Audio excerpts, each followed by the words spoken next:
అందరికీ శుభోదయం. మరొక మంచి lunch box recipe. Sweet corn ఎక్కువగా దొరుకుతున్నాయి ఇప్పుడైతే. సో, దాంతో కొంచెం హెల్తీ వర్షన్ చేద్దాము. ఫస్ట్ వచ్చేటప్పటికి బాండీలో ఆయిల్ వేసుకొని 2 లవంగాయలు, ఒక్క ఇలాచీ వేసుకోవాలి. సరిపోతుంది. హాఫ్ స్పూన్ జీలకర్ర వేసుకొని ఫ్రై చేసుకోవాలి. నెక్స్ట్ వచ్చేటప్పటికి కట్ చేసి పెట్టుకున్న ఆనియన్స్, ఒక క్యాప్సికము పెద్దదైతే 1, చిన్నవైతే 2. ఆనియన్ కూడా కొంచెం పెద్ద సైజ్ కట్ చేసుకోండి. Capsicum, onion same size cut చేసుకోవాలి. కట్ చేసుకున్నవి ఆయిల్‌లో వేసుకొని ఫ్రై చేసుకోండి.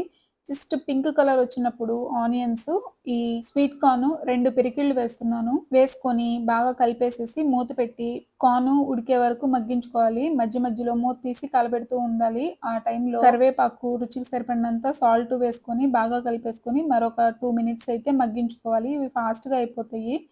క్యాప్సికము ట్రాన్స్‌పరెంట్‌గా అయిపోయి స్వీట్ కార్న్ ఉడికిపోతే సరిపోతాయి. ఈ స్టేజ్‌లో కట్ చేసుకున్న కొత్తిమీర, పన్నీర్ క్యూబ్స్ వేసుకొని మొత్తం కలుపుకోవాలి. ఇలా అంతా కలిపేసేసి మూత పెట్టి మరొక 5 మినిట్స్ అయితే మగ్గించుకోవాలి.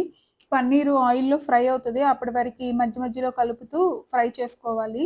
సో, ఇలా ఫ్రై అయిన తర్వాత అయితే పెప్పర్ పౌడర్ వేసుకోవాలి. పెప్పర్ ఇష్టం లేకపోతే గనక పూర్తిగా కారం వేసుకొనైనా చేసుకోవచ్చు. నేను పెప్పర్ కొంచెం, కారం కొంచెం వేస్తున్నాను. ఇదంతా వేసి ఒక 2 మినిట్స్ మగ్గిన తర్వాత అయితే ఉడికించి పెట్టుకున్న రైస్ ఉంటది కదా! అది పొడిగా చేసేసుకొని వేసుకోవాలి. ఇందులోనే హాఫ్ లెమన్ స్క్వీజ్ చేసుకుంటే సరిపోతుంది.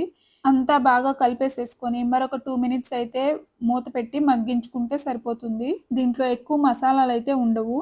మీకేమన్నా మసాలా కావాలంటే కొంచెం జింజర్ గార్లిక్ పేస్ట్ వేసుకొనైనా చేసుకోవచ్చు. మంచి లంచ్ బాక్స్ రెసిపీ అండి. హెల్తీ కూడా. పన్నీరు, స్వీట్ కార్న్ అన్నీ హెల్తీయే.